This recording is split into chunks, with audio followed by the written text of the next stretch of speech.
बाद आपका स्वागत है। चलिए रुक करते हैं अगली खबरों की तरफ। हरियाणा के गुलाचीका की अनाज मंडी में गेहूं की खरीद न होने से खफा होकर किसानों ने Kaithal Patiala state highway road पर जाम लगा दिया, जिसके बाद चीका पुलिस प्रशासन ने किसानों को आश्वासन दिया, लेकिन किसानों ने प्रशासन की एक ना सुनी। किसानों ने कहा कि जब तक खरीद शुरू नहीं होगी सभी किसान सड़कों पर ही बैठे रहेंगे। इसके अलावा चीका के कई सेंटरों में भी गेहूं की खरीद न होने से किसानों ने सरकार और प्रशासन के खिलाफ नारेबाजी की। वहीं इस मामले में पाला रामगौड़ भारतीय किसान यूनियन प्रदेश अध्यक्ष ने बताया कि सरकार की गलत नीतियां और गेहूं की खरीद न होने के कारण मजबूरन किसानों को जाम लगाना पड़ा। भाई साहब 10 दिन से यहाँ मंडी में पड़े हैं, सूखी गेहूं है और सुबह इकट्ठे हुए सारे जिम्मेदार भाई हमारी गेहूं खरीदो, आड़तियां ना और ना प्रशासन ना मिलकर कटौती करी क्या 1100 रुपये क्विंटल गेहूं लेवांगे, अगर देनी है दो, जिसने देनी है जो तोलांगे उसे टाइम। ये बात किसने कही? ये प्रशासन और आड़तियों ने मिली भगत है। सुबह से भूखे बैठे हैं और कोई प्रशासन ने कोई सुनवाई नहीं कर रहा, कोई बात नहीं सुनी जी किसानों की। किसान परेशान है। अब जब किसान इकट्ठे हुए हैं अब इन्होंने थोड़ा मोक्सर लेना शुरू कराया और मोक्सर उस दिन का कोई मोक्सर नहीं, सूखी गेहूं पड़ी है। आप देख लो जो इंस्पेक्टर है पैसे लेगा अपना 2 रुपये बोरी के हिसाब से अपना वहाँ पैसे किससे ले रहे हैं? वो आड़तियों से आड़ती जिम्मेदार को लगा रहे हैं। तो प्रशासन से क्या मांगे आपकी?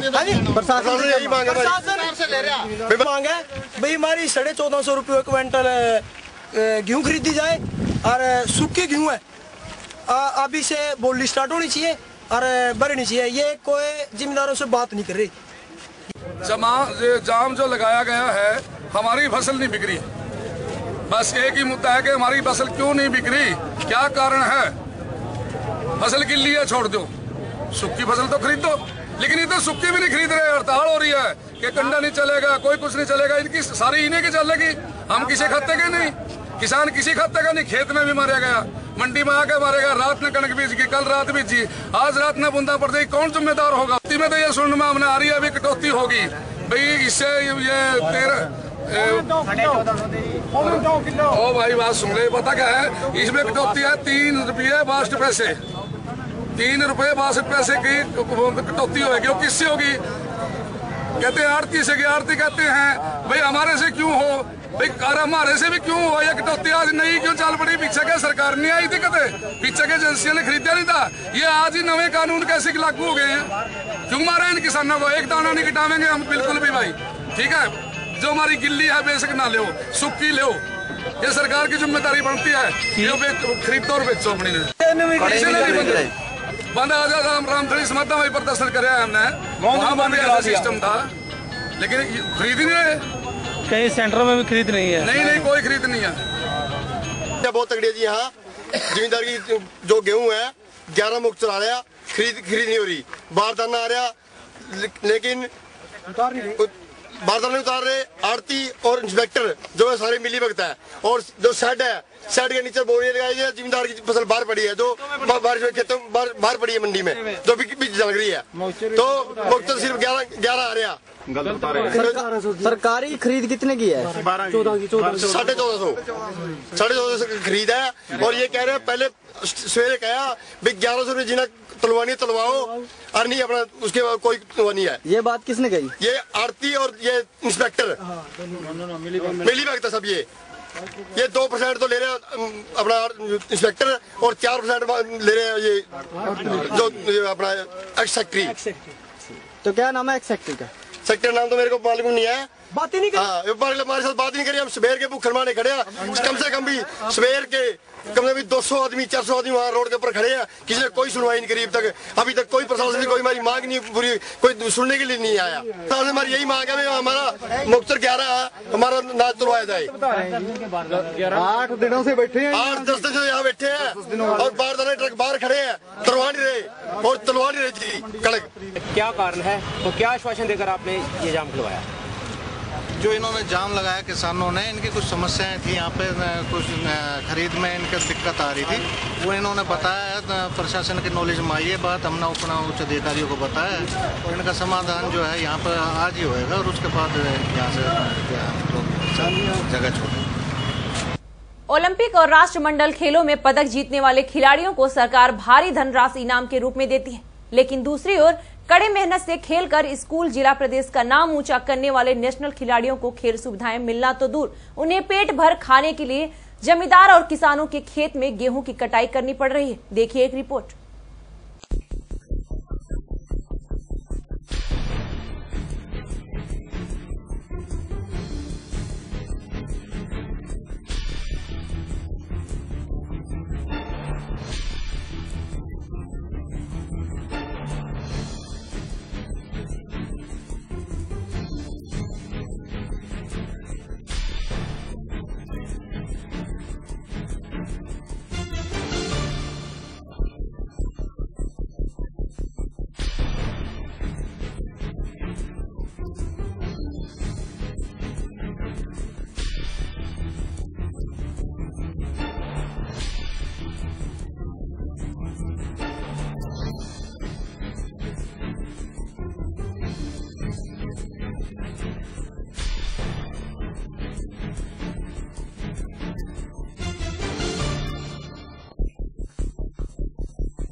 और मैं 10th क्लास में पढ़ती हूँ और मैंने रांची में गोल्ड प्राप्त किया है। और सर जो बाकी मैं यहाँ पे सुविधा नहीं है हमारी ग्राउंड में, जैसे कि आप देख सकते हैं जैसा हमारा ग्राउंड है, बिल्कुल भी इसमें ऐसे नहीं, इसमें मिट्टी है और जिसके कारण हम बारिश में इसमें पानी इकट्ठा हो जाता है और जिसके कारण हम बिल्कुल भी हमारी प्रैक्टिस बंद हो जाती है, तो हमें बहुत ज़्यादा दिक्कत आती है इसे।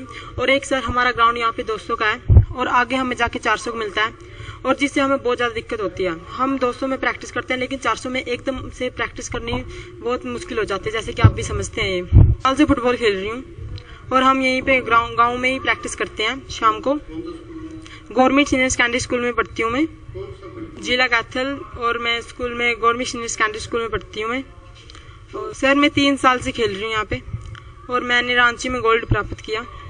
मैं पूरे डिस्ट्रिक्ट में अकेली गई थी, तो वहाँ पे रांची में गेम हुए, वहाँ हमने गोल्ड प्राप्त किया। मजदूरी तो बहुत ज़्यादा है, पापा बहुत ज़्यादा मजदूरी करते हैं, जिसके कारण हमें प्रैक्टिस हमारी अभी छोड़नी पड़ रही है और खेत में जाके काम करना पड़ रहा है। आप भी अभी देख के आए हो, इस कारण हमारी प्रैक्टिस बिल्कुल ही बंद हो रही है और हम खेतों में जाके काम करते हैं, गेहूँ काटते हैं, पापा मजदूरी करते हैं उसके साथ। मैं गवर्नमेंट सीनियर सेकेंडरी मानस कैथल से पढ़ती हूँ। मैं +1 क्लास में हूँ और मैं आगे बहुत खेलना चाहती हूँ, लेकिन हमारे यहाँ सुविधा बहुत कम है खेलने के लिए। जो हमारा ग्राउंड है उसमें मिट्टी कम है और रोड़ियाँ ज़्यादा पड़ी हुई हैं, इसलिए पैरों में चुभ जाती हैं, खेलने में बड़ी दिक्कत आती है उसमें। मैं राइट ऑफ में खेलती हूँ और मैंने गोल्ड जीता था गोवा से। मेरे गोवा नेशनल थी, दूसरी नेशनल असम थी और तीसरी तमिलनाडु थी। मैं अपने जिला स्तर में तो हर बार फर्स्ट आती हूँ, लेकिन गोवा में पहली बार गोल्ड जीत के आई हूँ। पापा की मजदूरी के कारण ही हमें लगना पड़ रहा है, इसलिए पापा मजदूरी पर जाते हैं तो हमें भी जाना पड़ता है। अगर हमें पूरी डाइट मिले तो हम अपने जिले, गांव और अपने भारत का नाम कमा सकते हैं और एक अच्छा खिलाड़ी बनकर दिखा सकते हैं। हम फुटबॉल खेलते हैं और बहुत अच्छा खेलते हैं और भी अच्छा खेलना चाहते हैं, पर डाइट या फिर और बहुत सारी मजबूरियां हैं जिसके कारण हमें प्रैक्टिस छोड़नी पड़ रही है। तो अभी 10th क्लास में हुई हूँ और मैं फुटबॉल बहुत अच्छा खेलती हूँ।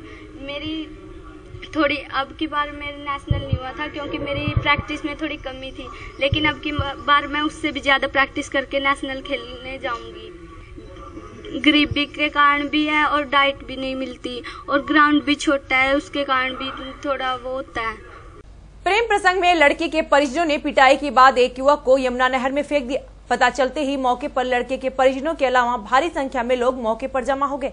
सूचना मिलते ही पुलिस ने मौके पर पहुंचकर गोताखोरों की मदद से यमुना में युवक की तलाश शुरू की। आखिर क्या है पूरा मामला, देखिए एक रिपोर्ट।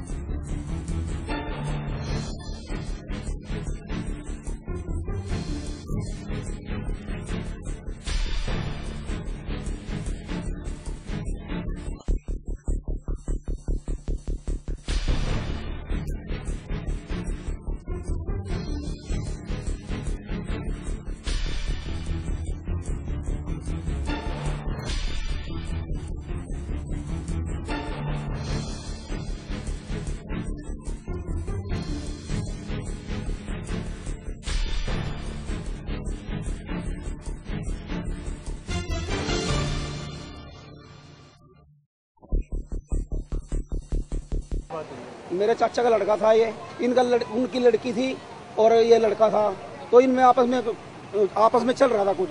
तो हमने इसको समझाया, भाई को, वो भी घर आए थे, हमने उनको भी समझाया, मैं कभी हम अपने लड़के को समझा लेंगे, आप अपनी लड़की को समझाना। तो इन्होंने फोन करके बुलाया, या जैसे ही बुलाया वो आ गया। आने पे इन्होंने अपना वो नहर में मार के फेंक दिया। एक बीरू है, एक हिमांशु है, एक और है लड्डू है लड़का कोई। हाँ जी, ये पुलिस वालों ने पकड़ के बैठा रखा है उसको, जिसने फेंका नहर में। कुर्ते पजामे वाला है, चोटा रखा है पीछे, उसका चाचा है। पुलिस वालों ने मोटरसाइकिल उठाई, मोटरसाइकिल खून में बंधी हुई है और मोटरसाइकिल पे खून भी लग रहा है और उसकी शर्ट पे ही पीछे खून लग रहा है। हमने देखा जब पुलिस वालों ने बैठाया। वो एक संजय शर्मा है लड़का, उसकी लड़की है 14 साल की। वो बता रहा था जी मेरी लड़की को इसने 2-3 बार शरारत करी है और मैं उसके घर विड़म्बा दे के आया हूँ। मेरी माँ भी और मेरी भाभी जी भी जाके उसको कह के आए हैं भाई आपका लड़का जो है लड़की को छेड़ता है हमारी वो। तो उन्होंने घर वालों ने कहा जी हमारा लड़का ऐसा नहीं है। आज फिर उसने मौके पे लड़के को पकड़ लिया और वो उनके घर लेके जाने लग रहा था। वो खुद ड्राइविंग करने लग गया, पीछे उस लड़के को बैठा लिया। जब वो बाड़ी माजरे पहुंचा उस लड़के ने उधर के छाल मार। बिल्कुल उसकी तलाश जारी है। वो पनडुब्बी हमने उसमें भेज रखे हैं 5 लड़के। दक्षिण हरियाणा बिजली निगम ने हरियाणा रोडवेज के गुड़गांव डिपो को डिफाल्टर घोषित करते हुए कनेक्शन काट दिया। सैकड़ों बसें संचालित करने वाला गुड़गांव डिपो अंधकार में डूबा पड़ा है। कई बसें खराब हो गई हैं, लेकिन बिजली नहीं होने के कारण रोडवेज के वर्कशॉप में काम नहीं हो पा रहा है। देखिए एक रिपोर्ट।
ज्यादा हमें परेशानी हो रही है। ये गाड़ियां, अब गर्मी का सीजन शुरू हो चुका है और हमारी गाड़ियों का जो रख रखाव है बिजली के बगैर नहीं हो सकता।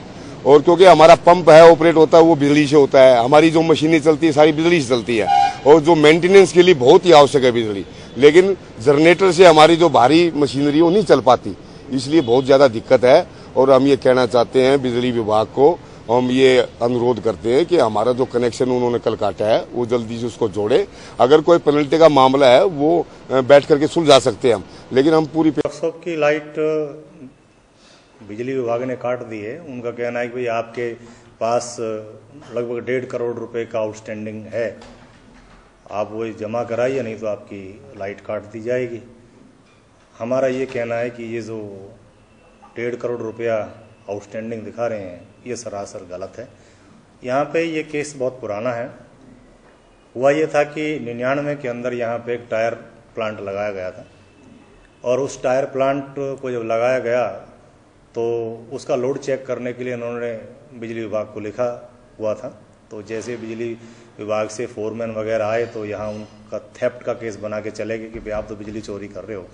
और लगभग 1,69,200 रुपये की पेनल्टी डाल दी गई और ये कहा गया कि भाई आपकी पेनल्टी जो है अमाउंट है पिछले 6 महीने के आधार पर रहेगी।